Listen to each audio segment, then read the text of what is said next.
I am the Tofu Golem. Please enjoy the video. You begin by gathering essentials and taking 2 decisive actions now.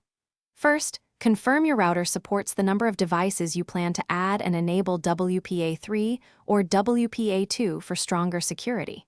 Second, pick a single protocol, Zigbee, Z-Wave, or Wi-Fi, and a compatible hub to act as the central controller.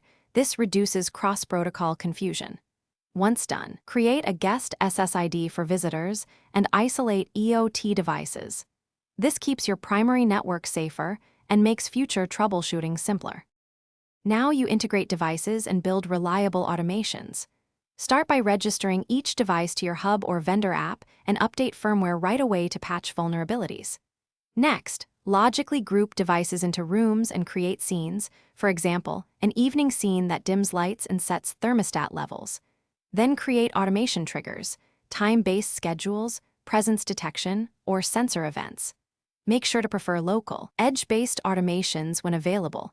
They run faster and continue working if the cloud goes offline. Finish by validating and hardening the system so it stays reliable. Run end-to-end tests for each scene and automation, and document configurations plus backup settings or snapshots for quick recovery. Monitor system logs and enable alerts for offline devices or authentication failures. Early detection prevents bigger problems.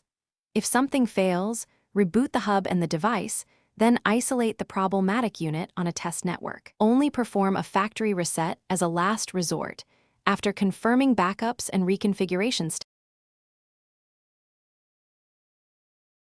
Thanks for watching.